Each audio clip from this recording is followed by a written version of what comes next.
The confession letter mailed 22 years after the crime on the morning of November 14, 1998, the quiet town of Hawick, Massachusetts, woke to an overcast sky and a forecast of light rain. The weather would hold until mid-afternoon, when a cold drizzle began to fall across the colonial streets and historic saltbox houses that lined the town's center. It was a Saturday, and the farmers' market had been set up on the town green as it was every third weekend of the month. But something was wrong. Something had happened that would haunt this community for decades. Elena Margaret Whitmore, known to everyone in Hawick as Ellie, was found in her home on Millbrook Lane at approximately 7:40 in the morning. She was 53 years old, a retired elementary school teacher who had devoted 31 years to the Hawick Elementary School before her retirement 2 years earlier. Her body was discovered by her younger sister, Patricia, who had grown concerned when Ellie failed to answer her telephone the previous evening. Patricia had a key to her sister's home, a privilege granted between siblings who had grown close following their mothers passing in 1994. She entered through the back kitchen door, as she had countless times before, and found Ellie in the small reading room at the back of the house. The scene, as described in the original police report, showed Elena Whitmore seated in her favorite armchair, a worn copy of The Secret Garden still resting on her lap. She had been struck on the head, the forensic report would later confirm, with a heavy object. A brass table lamp from her own living room, the base of which bore a faint trace of her blood, was later identified as the likely weapon.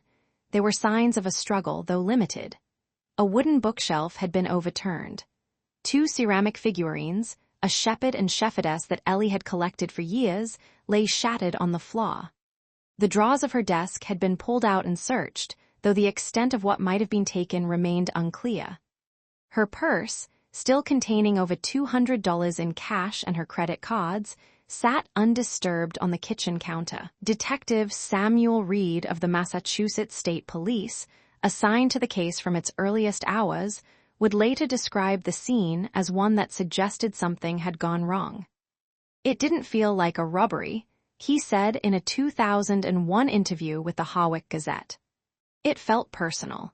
It felt like someone had come for something specific, and things had escalated. Elena Whitmore had taught second grade at Hawick Elementary from 1967 until 1996.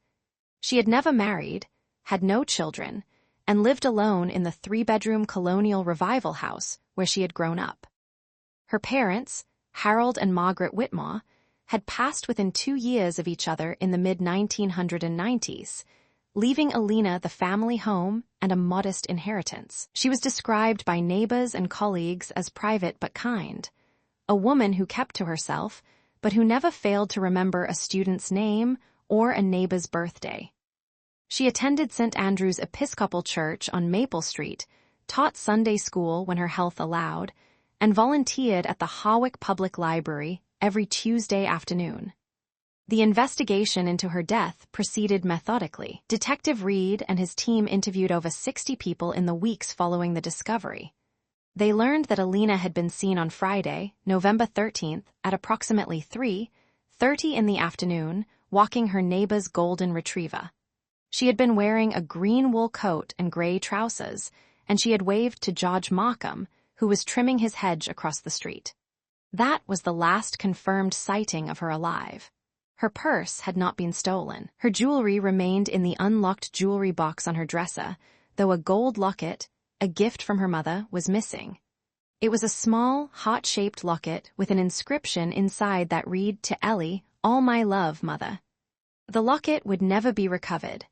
No forced entry was detected.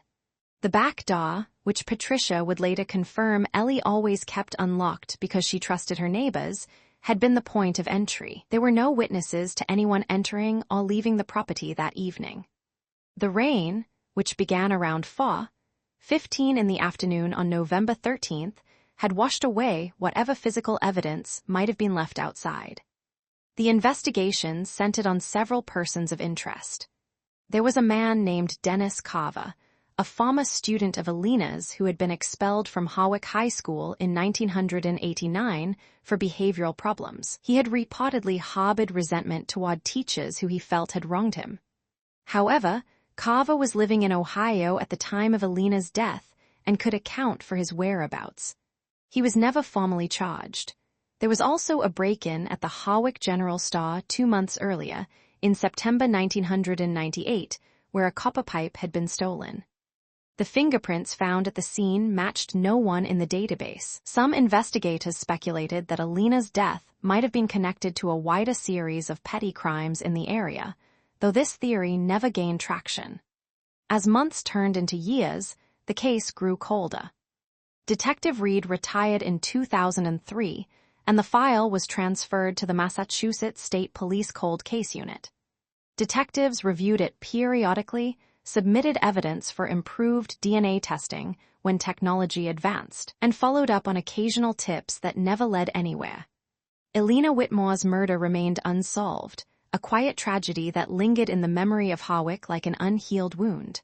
Then, in the spring of 2020, something extraordinary happened. On April 7, 2020, during the height of the global pandemic, a letter arrived at the Hawick Police Department. It was postmarked from Boston, dated April 3, 2020, and it was addressed simply to Detective, Hawick Police Department, Hawick, Ma. The envelope was plain, white, and bore no return address. The officer who opened it, Sergeant Christina Monroe, would later describe feeling an immediate sense of unease. Inside, she found a single sheet of lined notebook paper, folded once. The handwriting was neat, deliberate, and appeared to be that of an older person. The letter read, in its entirety, "I am writing to confess to the murder of Alina Whitmore. I killed her on November 13, 1998, in her home on Millbrook Lane. I did not mean to kill her. I only wanted the locket. I have lived with this for 22 years. I am dying now, and I wanted someone to know the truth before I am gone. I am sorry. I am so sorry." The letter was unsigned. Detectives immediately began attempting to authenticate the document. Handwriting analysis was conducted, though the results were inconclusive. The paper and envelope were examined for fingerprints, but none suitable for comparison were recovered. The postmark indicated the letter had been mailed from a post office in Boston's North End, a neighborhood known for its narrow streets and historic buildings, a place where hundreds of letters were processed daily. The investigation was reopened with renewed vigor. Detectives sought to determine who might have written such a letter. They examined Alina's history, her acquaintances, and the list of persons of interest from the original case. They discovered that in 1998, a young man named Thomas Weaver had been working as a handyman in Hawick. He had done odd jobs for several residents, including Alina, who had hired him to repair a leaky faucet in her bathroom 3 weeks before her death. Weaver had a criminal record for petty theft and trespassing. He had left Hawick shortly after Alina's murder and had not returned. He was located in 2020, living in a nursing home in Brockton, Massachusetts, suffering from advanced pancreatic cancer. He was 67 years old. Detectives interviewed Thomas Weaver on April 22, 2020. He was weak, barely able to sit upright in his bed, but his mind was clear. When confronted with the letter, he denied writing it. "I didn't kill that woman," he said, according to the interview transcript. "I didn't have anything to do with that." He denied ever possessing Alina's locket. He claimed he had left Hawick simply because the work had dried up and he wanted to start fresh elsewhere. His physician confirmed that Weaver had been diagnosed with terminal cancer in late 2019 and had been given less than 6 months to live. He would die on May 15, 2020, never having been charged with any crime. The letter presented an impossible question. If Weaver did not write it, who did? If he did write it, why would he deny it in his final days, taking the secret to his grave? The DNA evidence, which had been resubmitted for analysis in 2019, returned a partial profile from a touch sample taken on the brass lamp. It did not match Thomas Weaver. It did not match anyone in the national database. The mystery remained.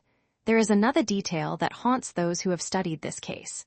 In the weeks following the letter's arrival, Detective Sarah Chen of the Cold Case Unit received an anonymous telephone call.